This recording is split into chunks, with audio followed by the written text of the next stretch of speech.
SVP of Global Sales Development and Renewals over here at Lifesize.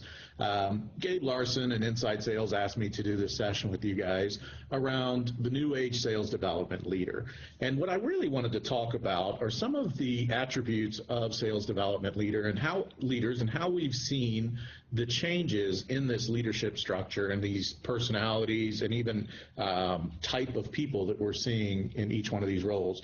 So I've asked a couple of my leaders to join me to talk a little bit at the end about some of the strongest attributes they feel are most important, some of the most overlooked, and we'll get to them in a minute. But I wanted to structure this conversation around three key areas.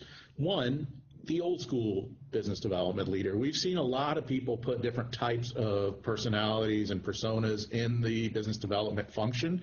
And I want to talk a little bit about those different personalities and why I believe they didn't fit completely. Two, why there is a separate function for business development as well as sales and the importance of that. And then three, the new age business development leader. So many times you'll see, as we talked about, someone putting a high potential salesperson in, and I personally don't believe that's the right way. So again, you'll get to hear from my two leaders here in a minute. But before we do, I want to talk a little bit about the first piece, the old school leader. First, if you look at some of the old school leaders, you see most places take a high potential salesperson and put them into a business development role. So he or she walks into that role, and we all love our sales counterparts, but most of the time they're very money driven. They've got a little bit of an ego, or we can call it personality, and it's always tough for them to kind of squish into that business development. They don't quite have the process background that we look for from a business development perspective. I've seen a few other roles pop in. I've seen chief of staffs type role pop in. Entry level, kind of straight off the street, no, you can be a business development leader, pop in. A jack of all trades. I've seen those people that kind of have a little bit of marketing, a little bit of sales, pop into the function, and it just doesn't work as well. And then I've also seen recruiters come into the role, and none of those roles quite fit the mold of what we're looking for from a business development perspective. Business development really should be separate from marketing and sales. And I personally believe there are three key reasons why. First, it requires a larger effort from a group of smarter people. Now, while these two guys are extremely smart, I don't necessarily mean more intelligent group of people, but more educated.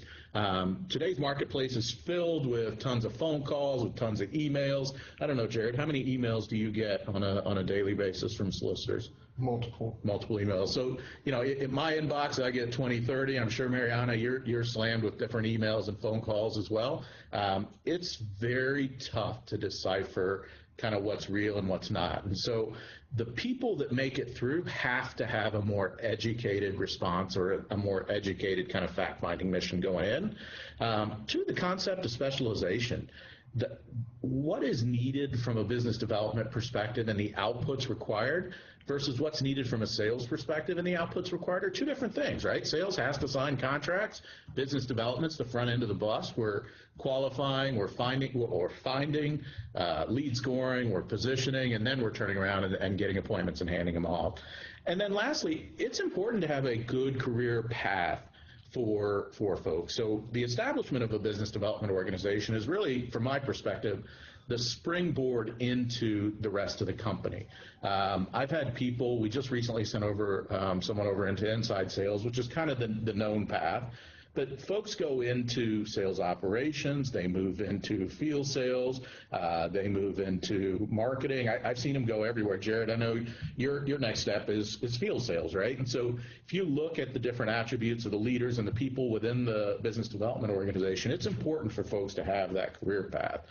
So let's shift a little bit to the new age business development leader and what they look like. I feel like there are three key attributes. One is sales operations background. Two is a personality that is a little bit of a meld of a couple different types of ones. And three is just this general air of leadership. So first, sales ops. So and I say this, I've got a sales ops background, and I love this business development space. But there are a couple things within that sales ops background that I feel lend themselves really, really well to business development. First is process. So if you look at the process and skill set required to draw out process from a business development perspective, it's pretty intense, right? The handoffs. When do you get the handoff? How many hours do you wait before you make a phone call? All of those things are really intricate. Sometimes some people lose kind of the details. It's really important. And sales ops typically have that. Structure, systems. So I know, for a fact, Mariana, how many different systems on a day in, day out basis do you interact with just to get a lead across? A good few, maybe 5 or 6. Yeah, 5 or 6 different systems, right? So someone that walks in that doesn't have a systems background is not going to fare well in this type of role. Analytical. It's one of the things, and we'll cover this a little bit around the personality, but an analytical, someone that can look at the number, look at the trend, and kind of pick it out. I've sat with a couple leaders that, you show them a spreadsheet of 5,000 lines and 12,000 rows, and, they can pick out cell E721 is wrong. And you're like, how did you do that? It's just a knack for the data. Good business development leaders have that and can catch that stuff. And project management is probably the last attribute I would say, coming from a sales ops background, that is really important. The project management element of it, being able to manage multiple tasks in a kind of any given day, week, month is really important. Number 2 is personality.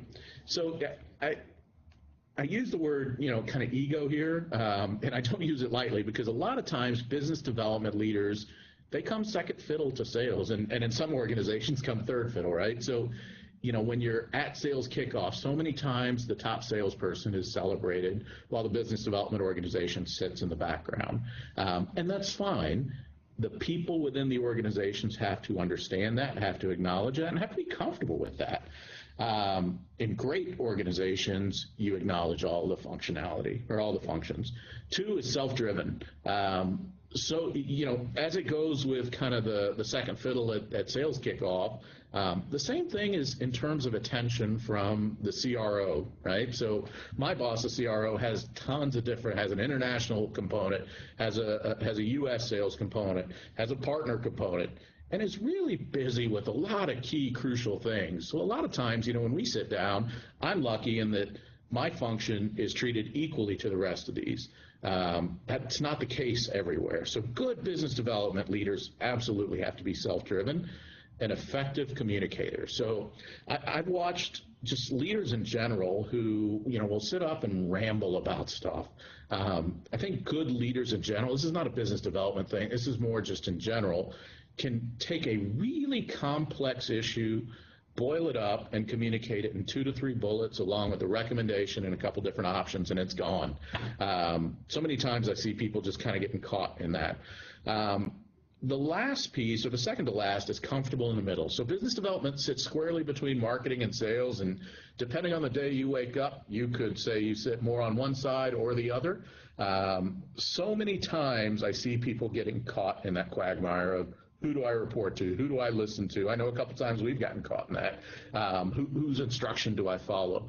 Business development's its own functionality, and yes, we sit in the middle, but it's someone that's got to be comfortable with that kind of ambiguity at times. And then the last piece around personality, I would say, is just they ask why. We talked about the analytical piece, but so many times I try to ask my leaders, ask why 3 to 5 times on a call. I ask why 3 to 5 times internally. If you don't know, ask. If you do know and you want to understand why, just ask, right? You want to understand the logic behind it. Ask why. And I think good business development leaders will ask, why did we do it this way? What caused us to do it this way? Why did we think about this? Why didn't we think about this? And really start kind of driving down to the root of the problem before they actually assess a situation and make a recommendation. The last piece of the new age sales leader, from my perspective, is around leadership.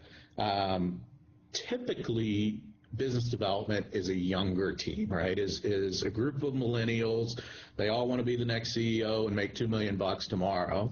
And it's one of those things that, the business development leader has to be strong, has to be someone that has the ability to kind of people can look up to, people can understand that, hey, you know, this person's been there, done that. This person's seen the field sales side of it, understands the marketing components, understands the agency model, understands a partner model, understands all these different kind of landscapes, and can tie it all together for business development. And then I would also say, from a leadership perspective, the ability to bridge kind of big corporate environment with their career goals, visions, path, and just their hopes and dreams, to be candid. I think someone that can tie big life size into what does it mean for Jared, right? This young budding leader that is ready to take on the world. How do we tie the two together? How do we get Jared to that next move and that move after that and the move after that? How do we make Jared a millionaire?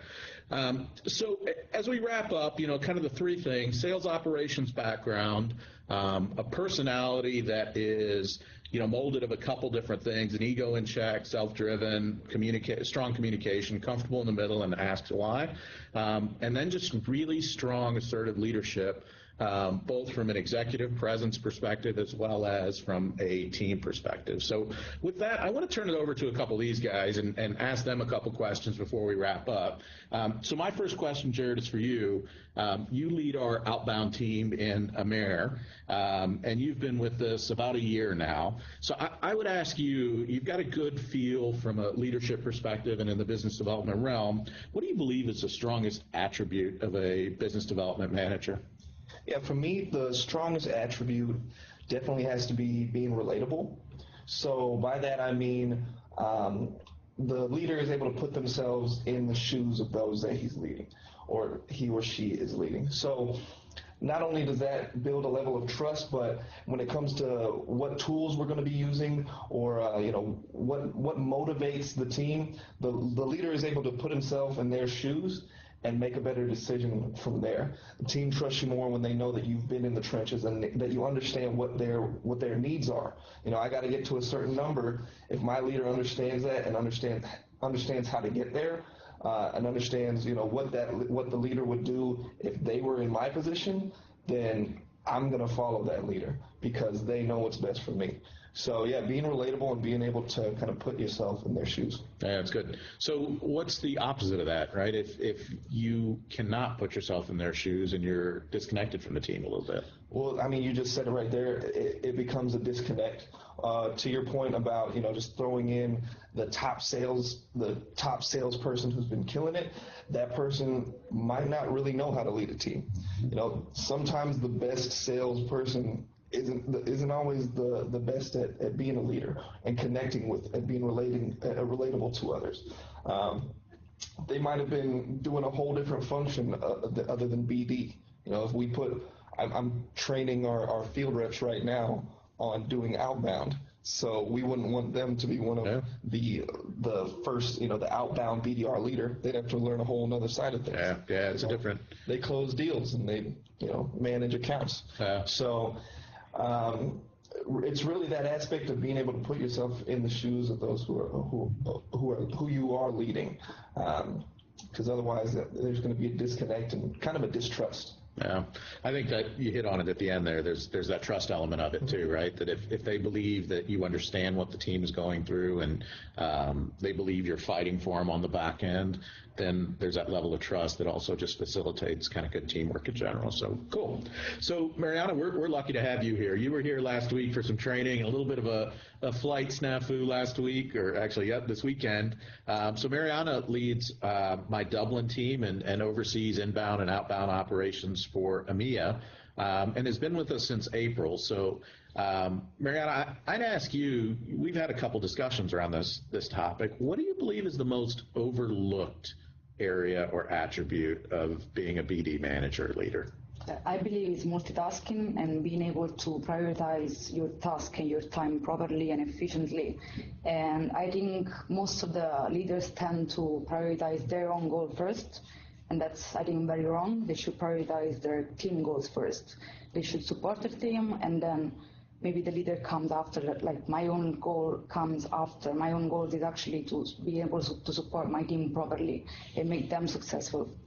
Yeah, it's really good. I mean, the concept of time management, prioritization, and Mariana, you and I have talked a little bit around the servant leadership model, where you lead by example and you invest your time, you pour your heart and soul into your team, and you're doing that really well. But I believe that just also helps facilitate kind of that general trust and environment of wanting to do well. So. Guys, I hope you enjoyed hearing a little bit about our thoughts on old school versus new school, why the separation of business development, and then some thoughts from a couple folks that are in the seat, right? That are in the seat doing it every day. The model by no means is applicable to everybody, right? I'd ask you take bits and pieces of it, see what makes sense for you guys, and plug them in. If you got any questions, feel free to reach out to any of us, reach out to Gabe in Inside Sales or myself, and I'd be happy to clarify anything or talk you through anything. But thanks again for the time, guys, and we'll talk to you later.